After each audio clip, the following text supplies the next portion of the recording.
You got the call. Welcome to the big leagues, kid.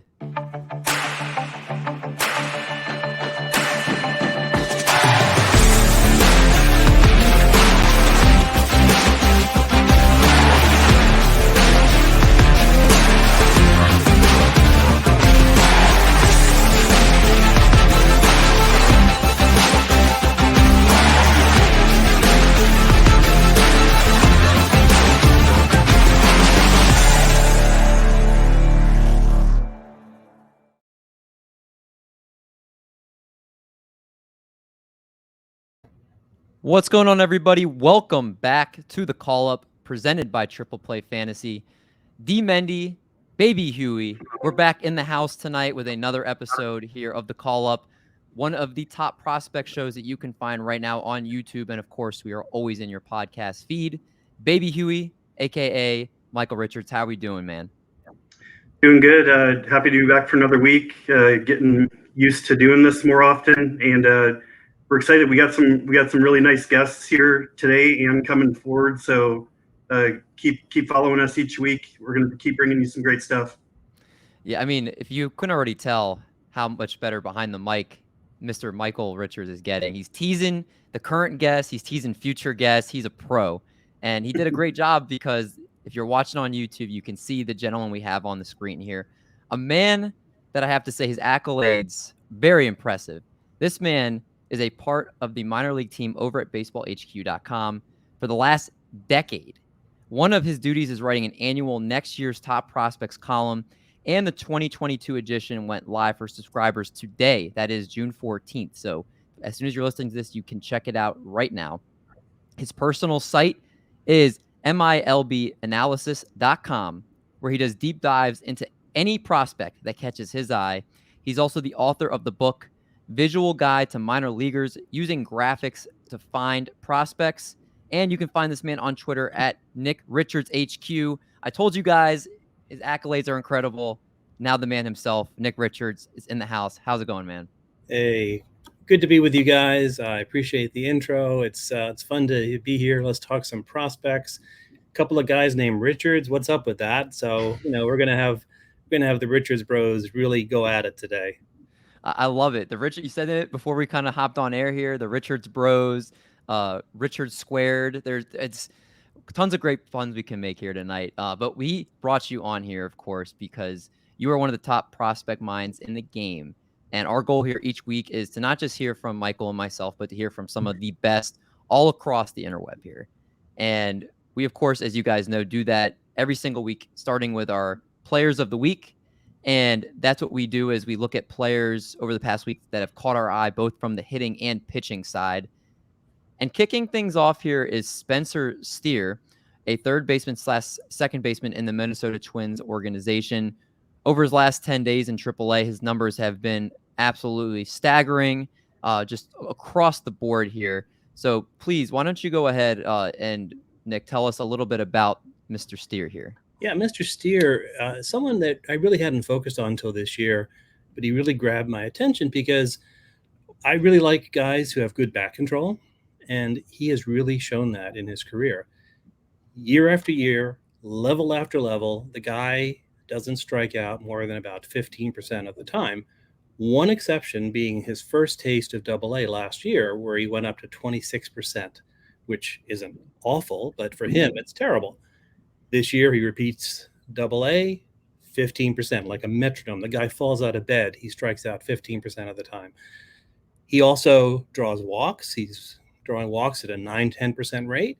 He has great power, so he's getting on base. He's got tremendous power. His ISO in AA was 284, which is ridiculous. So he goes to AAA, and now it's up to 412, which is astronomical. And as you noted in the graphic, in his last 5 games, the guy's hit 6 home runs, including a 3 home run game. So he's doing it at AAA. He's doing it with bat control and with power. Second base, third base, shortstop. He plays all of those. He's at AAA already. I think we're going to see him sooner, not later. Ooh, so is that a tease that you think the Twins potentially could call him up this year if they are kind of running out of bodies with all the injuries they have? I think he's going to be up later this year. regardless, because he's showing that he belongs. He's really hitting well, and he can play various positions. So even if it's just to get a taste, I think we'll see him this year. And from next year, I think he's part of the conversation. I love it. And Twins are my favorite team, so hearing that there could be even more great help on the way is definitely music to my ears.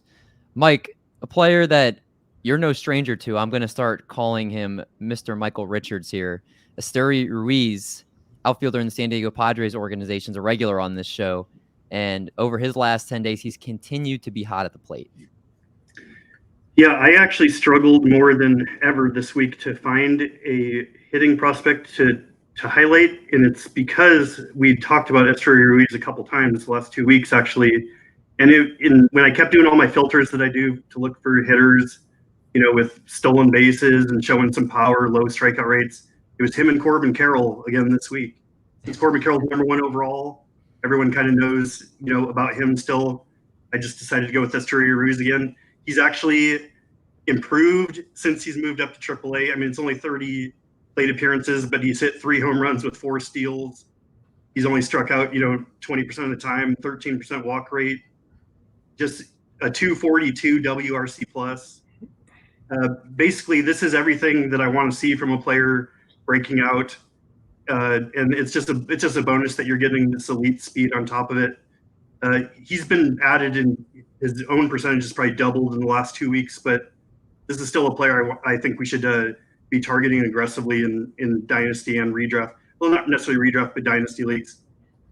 Yeah, another great player for the San Diego Padres. And he can, if I'm not mistaken, he has played multiple outfield positions, hasn't he? So he could potentially slot into different spots if the Padres needed to call him up, right? I believe so. That's one thing I didn't look at. I noticed he only played outfield this year, but he was playing second base, but I didn't look at the individual different outfield spots. Yeah, so the multi-position could definitely help him. The multi-position eligibility, obviously for fantasy would be great, but just also for the Padres to be able to, if he continues to rake like he is, he's going to be knocking on the door to make a big impact on the big leagues here. A player that I want to highlight, I talked about another Astro last week, but Enmanuel Valdez, who plays second base and third base for the Astros. These are as of Wednesday morning, his season stats, but a 356, 456, 665 line so far in the minors. 13 home runs, 48 RBIs, 44 runs, and 4 steals. He was just recently promoted to AAA recently. 11 homers through 44 games he had at Corpus Christi this season.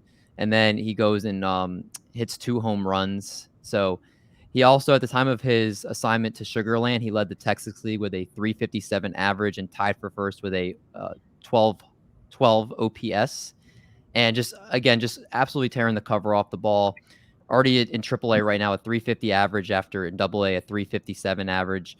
His strikeout rate is a little bit high for him right now at 28.6% and only a 4.8% walk rate. But if you look in his last few years in AA, double-digit walk rate, and the K rates were very manageable.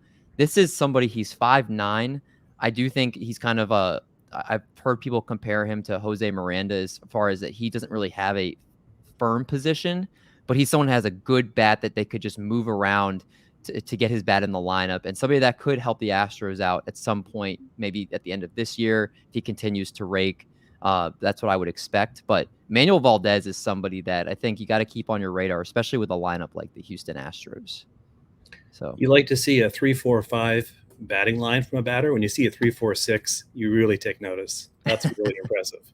Yeah, he's absolutely killing it right now. Just what the Astros need, another great hitter in their lineup. Exactly. Absolutely just doing great things.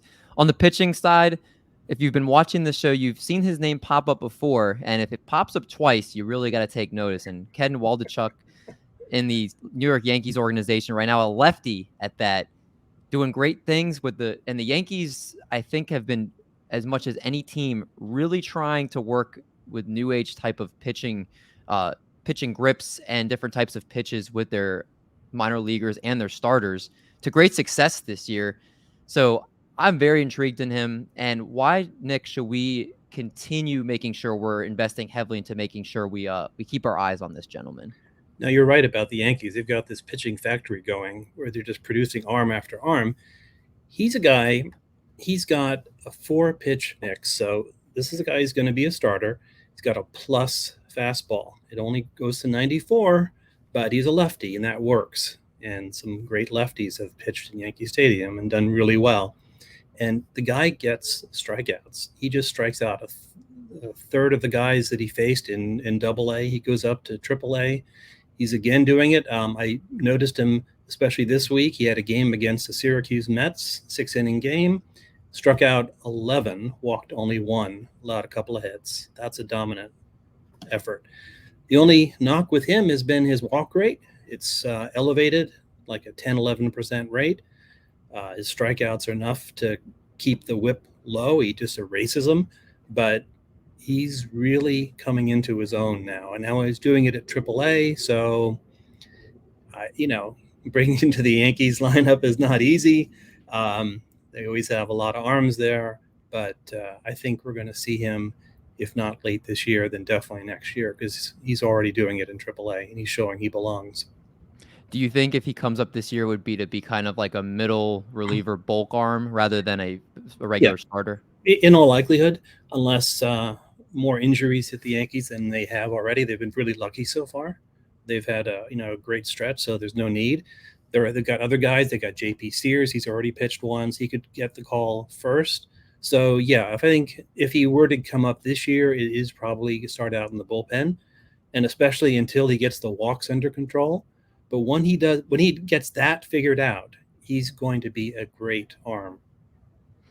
And the man's got a Yankees cap on, so he knows these Yankee guys. Are you a Yankees fan, Nick? I am lifelong. Oh. Dad was before me, so I come by it honestly, folks. I'm not a guy who just jumps on the bandwagon.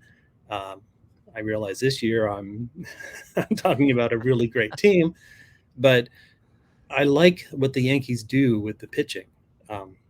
They always have, some middle reliever somewhere down on, high A who's throwing 100 or something. It's just incredible what they do. But someone like this, that gets my attention. When they've got the 4-pitch mix, they can do it at the upper levels, a lefty. I like that. Make sure you keep an eye on Ken W, because he is, again, doing big things there. And when you get a person that's a fan of that team, touting them the way that Nick is, somebody that's watching them might even more than the casual person is. So definitely make sure if you guys hear that name and just keep that in the back of your mind there. Mike, why don't you talk about Owen White, right-handed pitcher in the Texas Rangers organization? Yeah, so Owen White is someone who kind of came on my radar last season in the AFL. He was arguably the best pitcher there, and that was coming off of a injury-shortened season. So I was pretty high on him coming into the year. He's got 4 pitches as well, possibly even 5. But he's got they're all at least average, above average, or plus, and he has plus command. So this is definitely a starting pitcher. He's not someone who's going to blow you away with like a 100-mile-an-hour fastball type guy, but he's a very good pitcher. Like, he just knows how to pitch, and he'll just throw anything he has to get the job done, whatever pitch is working that day against that particular lineup. So I think he's going to have a long career, at least as like a mid-rotation type guy, a bulk innings guy who doesn't kill you. And this is a guy who was like a second-round pick when he was drafted, and the reason he slipped to the second round was because he had Tommy John surgery, which you could say is a red flag, but he's also gotten that out of the way early. So assuming he stays healthy, I think the Rangers push their guys pretty aggressively. And Owen White's definitely a name to keep on your radar as he moves up to the upper levels.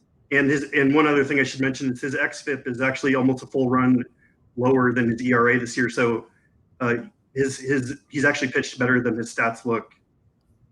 Yeah, he's pitched really well. I'm sorry. No, go ahead, Nick. Yeah, he's pitched really well. I like him a lot too. He's got the pitches. He knows what he's doing out there. He's got like number 3 starter upside. I think he's going to be a good one for him. And like you said, Mike, too, you can look at the organization, and the Rangers need pitching. And obviously, having signed some big name hitters to some long contracts, they need their pitching staff to be able to carry their load. And he's somebody with a team like that. Also, the Angels come to mind, teams that, hey, if we see talent and they're rising up through the ranks, they're not shy about bumping them up to the big leagues. Another organization that when they talk about pitching, I'm listening. That's the Cleveland Guardians, who right now they have a guy in Gavin Williams who is just, to me, kind of a little bit under the radar, but this is a guy that stands well over 6 feet tall, can touch 100 with his fastball, and actually was just recently promoted. I should say, recently promoted to AA. Season stats: a 1.42 ERA, 50.2 innings pitched, 72 strikeouts, and a .85 WHIP. He's just somebody I've been very enamored with, and I think, again, when you look at the fact a Cleveland Guardians pitcher and somebody that actually on their top prospect list, at least for MLB.com, I think they have him somewhere. He's number 6. He's the second pitcher behind Daniel Espino. So again, he obviously has the prospect pedigree right now, but the tools that he has, especially the fact that he's really worked on his slider as a pitch that could become something useful for him in the big leagues. I think that powerful fastball, the big frame that he has to make that 97, 98 look even faster with his extension to the mound. And again, I know I already said it, but just the fact that he pitches in the Cleveland Guardians organization where they just churn out good pitcher after good pitcher. He's somebody that he's in, I think, low enough ball right now where unless you're around a bunch of people that know prospects really well, they're not going to know who he is. So this is a good chance to get a jump on him early. And I can tell you, I liked Owen White, but I like Gavin Williams even more. I think he has the potential to be like a number 2 starter eventually.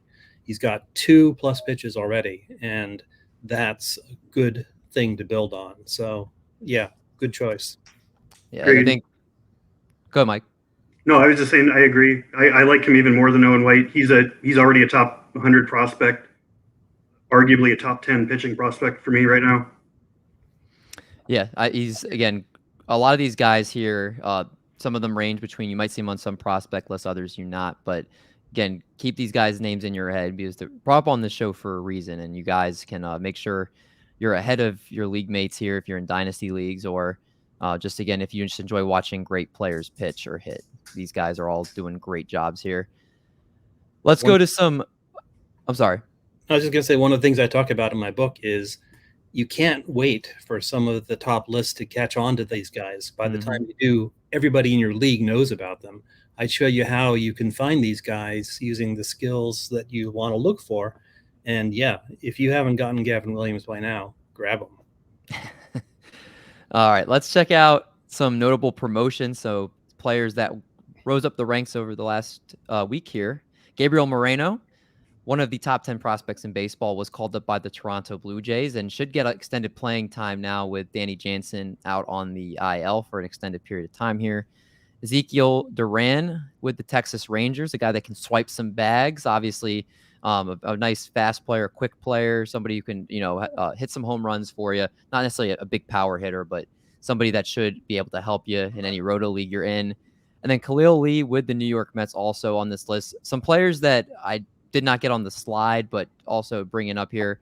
Gunnar Henderson went from AA to AAA for the Baltimore Orioles. He's one of their top prospects. And Jacob Amaya, shortstop for the Los Angeles Angels, also went from AA to AAA. Nick, out of those 5 names, is there one in particular that you wanted to highlight? Well, I like Gabriel Moreno the most, but I'll mention Amaya. It's interesting. Last year, he's not the biggest prospect, but last year he suddenly hit double-digit home runs, but then he seemed to sell out for the power. And so his BA, his on-base percentage just plummeted. This year he repeats AA, and the power goes way up still, but now he walked more than he struck out. That's what you want to see. He's making those adjustments. He's got the power still. He's turning into a decent prospect. Would you say a walk to strikeout ratio is the biggest thing you might look for a hitter in terms of their development to potentially be called up for the big leagues? Yes, that's the number one thing I look for. You have to have power as well. Otherwise, the big league pitchers won't respect you at all. But if you have at least some power, then you look for the batting eye. They can see balls, they can see balls and strikes, they can draw walks, they can get on base. If you can do that, you can survive in the big leagues. All right, love it. Let's go now to our prospect watch. And these are players, maybe they didn't do something over the past week, but they're players in the prospect systems that we think deserve some attention. And let's kick things off here with Andrew Abbott, a left-handed pitcher in the Cincinnati Reds organization. And the Reds just have pitcher after. I mean, you have Hunter Green, you have Nick Lodolo, obviously Andrew Abbott here. There's a lot of young pitching coming up through the pipeline here. Can you tell us a little bit about Andrew Abbott, Nick? Sure. And a tip for the listeners, the way you can find pitching prospects is look for guys who were drafted the year before, but not in the first round, because everyone heard of them. Find the guys in the second, third, fifth, 10th, doesn't matter. The next year, they start in high A and they dominate. Now they're showing that they have taken to the pro game, to the training, to the coaching, and that's exactly what Andrew Abbott did. He did good last year, but it was against rookie ball hitters. So, of course, a college pitcher is going to do well against them. This year, he starts off in high A and just obliterates them. So he gets bumped to double A, and he's still striking out almost a third of the batters he's facing at double A. And so now we're getting our attention. It's like, okay, he's reaching the higher levels, and he's still doing well. Walks a few too many, but overall, he looks like he's going to be a pretty good prospect. Yeah, again, a lefty, somebody that's, if you can look on YouTube on the screen, just his numbers right now, 58 innings this season, a 2.02 ERA, a 1.02 whip. Strikeout, the K rate is good at 34.8%. He just looks really good right now, and I love that tip you said, Nick, too, on being able to scout some young pitching early, especially if you're in any dynasty league like we talk about on this show as well, to be able to get on these guys early. And, yeah, it looks very much like a good young player for the Reds here. Nick, I just talked to Nick. Michael, Richards confused was going to happen at one point this episode here. Carlos Jorge, another player in the Reds organization here, second base shortstop eligible. And I did not realize, because the next guy was also a Reds player. So we all picked 3 Reds players for this section, which is wild. Tell us a little bit about Carlos Jorge. All right. So since those who've been listening to the show, like I like to highlight like a deeper dynasty guy that's showing the skills I look for. And with the Dominican Summer League and Complex League starting up last week, Carlos George is probably the biggest standout. You can see it's only 23 plate appearances, but I also put his 2021 numbers down there. And he was one of the best players in the Dominican Summer League last year with a 174 WRC plus, 27 stolen bases. This is a guy with a really good hit tool plus speed. And I'm seeing very early signs of developing some sort of power. He's not a big guy, but this is like a fast twitch type of guy, like strong, athletic. And he's someone that I see once he starts showing signs of that power coming and we see him up in like low A, I think he's going to become like a pretty high profile prospect down the road. As far as like the Reds go, like Jay Allen's another big name they have, but like he's one of the young guys in their organization that could be their number 1 prospect, in 2 or 3 years. A lot of great prospects here. I wasn't familiar with Carlos George, but I called him Carlos Jorge. But yes, another exciting player here. I'm curious then, your thoughts, Michael, on the guy I picked, and Elly De La Cruz, who is also similar position, playing in the middle infield for the Cincinnati Reds. A 291, 332, 903 slash line, 11 homers, 37 RBIs, 15 steals, 36 runs. Just an absolute electric player. And somebody that, you look at his numbers, the K rate's obviously a little bit high, striking out over 30% of the time each of the last 2 seasons so far. Walk rates are not what you would like to see, but the electricity that he has, again, like the steal upside he brings, he has some power with the 11 home runs so far in 49 games this season. Is it crazy to say this is kind of like I don't want to throw a comp around if it doesn't make sense, but like almost kind of like a Jazz Chisholm, like a young Jazz Chisholm with just the electricity he could have on the base path, some power, but just the K rate being a little bit high? Is that something you guys could see for him as a future outcome? Yeah, different type of player. He's obviously a big guy. It's like, but yeah, I see everything you're saying is there. Like the electricity, the plus power, double plus speed type of stuff. Like really big fantasy tools. And like you said, it's going to come down to the hit tool. I almost see him like as like a Jazz Chisholm / ONeill Cruz type player. Mm-hmm. ONeill Cruz is probably the more fair comparison, but ONeill Cruz is lowered his strikeout rate. That's what he would become if he could get his strikeout rate down to like 25%. He'd be a top 10 prospect with huge power and speed. Yeah, power Yeah. and speed like his is pretty something that you always like to see. And I'm sorry, Nick, what were you gonna say? I was just going to say that's what you want. If you see power and speed, as long as the batting average won't drag you down too much, he's hitting almost 300. That will fluctuate, right? Mm-hmm. But power and speed from an infielder, take it.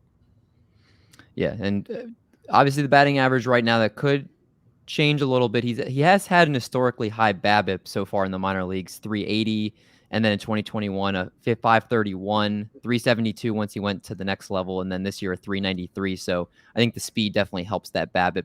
Kind of like how Tim Anderson's BABIP's always high, but the speed helps with that as well here. I should Let's actually go. mention too, real quick. He hasn't played second base this season. He's been playing shortstop and third base.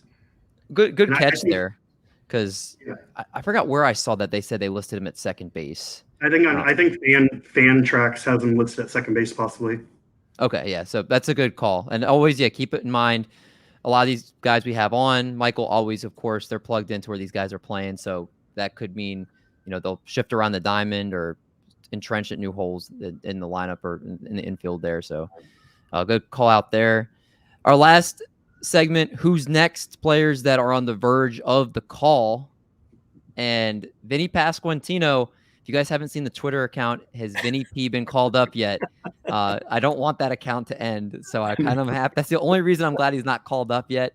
But again, destroying pitching in AAA. I'm still confused at this point why he's not called up for a team that could very much use his bat, Nick.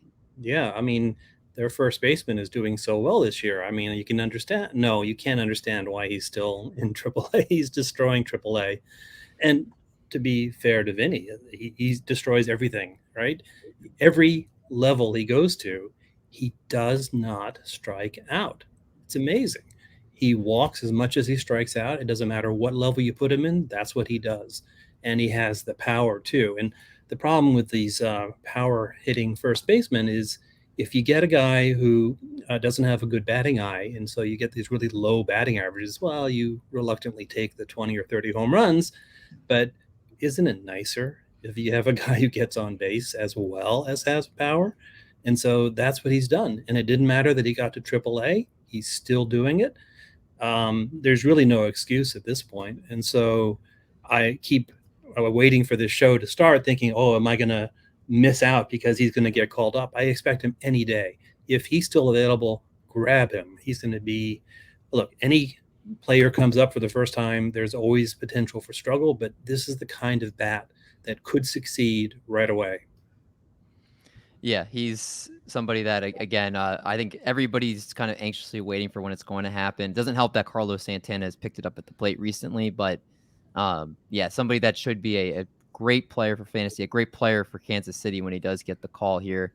And a player that this next guy, the last guy we'll talk about here, somebody that we've talked about all season, somebody that I think we were surprised he didn't make it right away out of spring training. And I heard somebody mention, I forget where I heard it, but they said that they think he's going to be called up in a few days, this next player, ONeill Cruz, because they think that he's accrued enough service time to maintain his, I think, Super 2 status.